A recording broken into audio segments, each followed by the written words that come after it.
Hello guys, कैसे हैं आप लोग। आज की इस वीडियो में बताऊंगा कि आपने कभी न कभी किसी न किसी भी जगह गवाही तो दी होगी कि गवाही का क्या मतलब होता है और कितनी इम्पोर्टेंट होती है गवाही केसों में।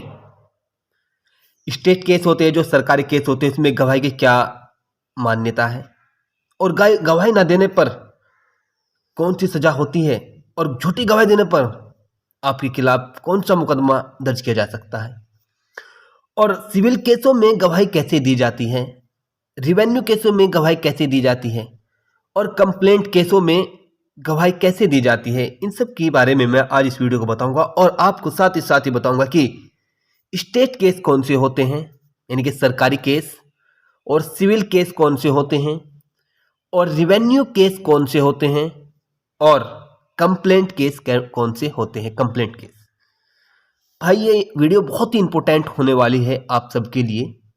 इस वीडियो को आपको लास्ट तक देखना होगा। देखोगे, सुनोगे तो सीखोगे। सबसे पहले मैं आपको बताऊंगा स्टेट केस कौन सा होता है। स्टेट केस में होता है जो पुलिस मुकदमा थाने पर एफआईआर दर्ज करती है।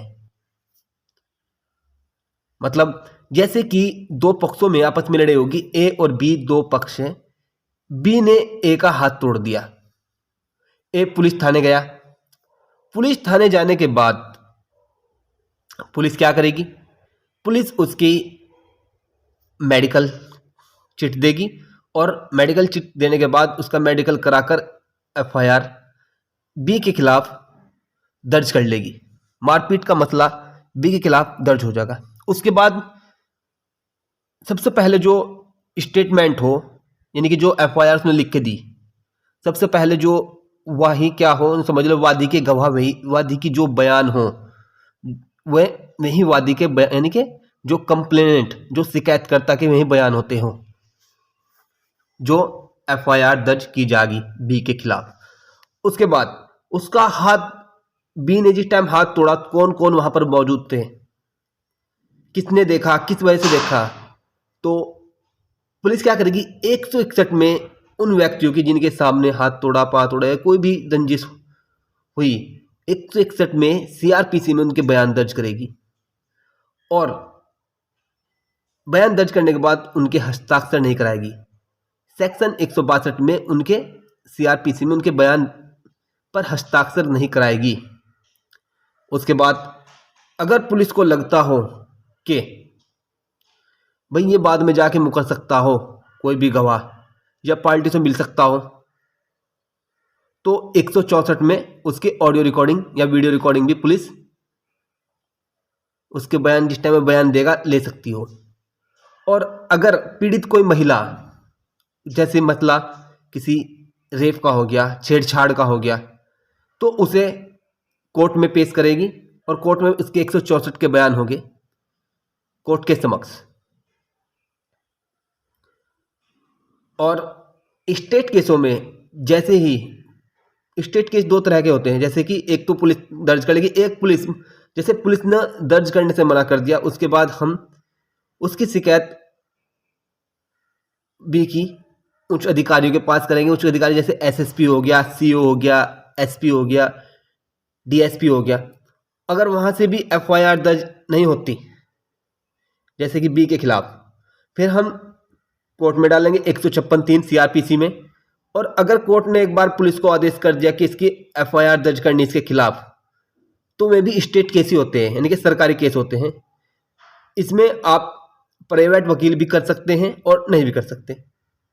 आपकी तरफ से जो भी हायर हो करेगा वो सरकारी एडवोकेट करेगा उस कोर्ट का, उस संबंध जिस कोर्ट में आपका मुकदमा चलेगा।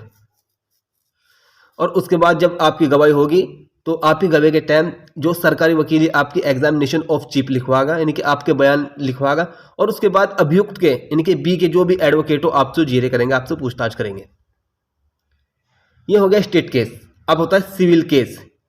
सिविल केस क्या होते हैं? सिविल केस ये हो गए जैसे कि कोई भी आपका विवाद चल रहा, मकान का, दुकान का, प्लाट का, बसासत में आनी चाहिए। कोई भी जमीन बसासत में अगर है, संपत्ति है, तो उसमें आपके जो बयान हो वो आप सबसे पहले सिविल में आपको एक लिस्ट दी जा कि अपना फला फला हमारे पास ये गवाह, और उन लिस्ट दी जाएगी। लिस्ट के बाद फिर जो भी गवाह होगा उससे संबंधित जो भी जिस भी संपत्ति के बारे में प्लाट का कोई मुकदमा चल रहा, ठीक है, उस अगर उसे जानकारी है, जिस बंदे को जानकारी है, उसका एफिडेविट दिया जाएगा विद ओथ, यानी कि ओथ कराकर, कसम दिलाकर। ओथ करने के बाद यानी कि बयान के साथ उसका एफिडेविट दिया जाएगा। एफिडेविट के बाद ही जो भी विपक्षी यानी कि प्रतिवादी, जो भी विपक्ष के जो एडवोकेट हो, क्या करेगा, आपसे पूछताछ करेगा। रिवेन्यू केस में से जैसे चकबंदी के जो मुकदमे चल रहे, और जैसे कि खेतों की ज़मीन के चल रहे, पट्टे के चल रहे, ये रिवेन्यू केस होते हैं, बंटवारे के चल रहे। इसमें भी आपको सबसे पहले क्या करना पड़ेगा, सबसे पहले करना पड़ेगा आपको सबसे एफिडेविट देना पड़ेगा ओथ के साथ, और उसके बाद ही आपकी जो प्रतिवादी का जो वकील हो वो आपसे बयान लेगा। फिर मतलब आता है कंप्लेंट केस। कंप्लेंट केस कैसे होते हैं, जब कोई भी कंप्लेंट केस होता है जब पुलिस आपकी एफआईआर लिखने से मना कर दे, और उसके बाद आपके पास एक रेमेडी होती है कि आप कोर्ट में उसके खिलाफ मुकदमा दर्ज करा सकते हैं। आपको धारा 200 के तहत एक परिवाद दाखिल करना पड़ेगा उस व्यक्ति के खिलाफ जिसने आपके साथ मारपीट की, और उसके बाद पुलिस आपसे का कोई रोल नहीं रहेगा इसमें, आपसे कुछ पूछताछ नहीं करेगी, लेकिन जो करेगी इंक्वायरी कोर्ट ही करेगी। कोर्ट आपके बयान लेगी अपने समक्ष, कोर्ट उन बयानों को अपने हाथ से लिखेगी। जो भी न्यायालय का जो भी जज होगा सबसे पहले आपके बयान लेगा, उन बयानों को अपने हाथ से लिखेगा, और सभी बयान लेने के बाद अगर कोर्ट को ऐसा लगता हो कि आपके साथ जो घटना हुई, जो यानी कि लड़ाई झगड़ा हुआ, मारपीट हुई या फ्रॉड हुआ, जो कुछ भी आपके साथ हुआ, अगर कोर्ट को लगता हो कि हाँ जो बात आपने कही अपने बयान में सही, तो कोर्ट उसके खिलाफ अपना आपसे वहाँ से कोर्ट में ही मुकदमा दर्ज कर लेगी और फिर उसे समन कर देगी। कंप्लेंट केस में पुलिस का कोई रोल नहीं होता, नहीं पुलिस से रिपोर्ट मंगाई जाती कि भाई पुलिस क्या कह रही क्या नहीं कह रही। सिर्फ जज के सामने आपको बयान देने होंगे, और जज आपके बयान लेने के बाद उसके खिलाफ फलां के आदमी के खिलाफ मुकदमा दर्ज कर लेगा। उसके बाद जो भी यानी कि जिसके खिलाफ आपने मुकदमा दर्ज कराया, उसका एडवोकेट आपसे उन्हीं बयानों के आधार पर आपसे गवाही लेगा, आपकी जीरे करेगा, आपसे पूछताछ करेगा। बस ये 3-4 तरह के केस हो, और इनमें इस तरीके से आपकी गवाही हो, और गवाही बहुत मायने रखती हो। और स्टेट केसों में यानी कि जो स्टेट केस होते हैं उनमें अगर कोई सबूत हो आपके पास, आप लिखित रूप में सबूत भी दिखा सकते हैं, लेकिन गवाही जो होगी मौखिक रूप से ही होगी।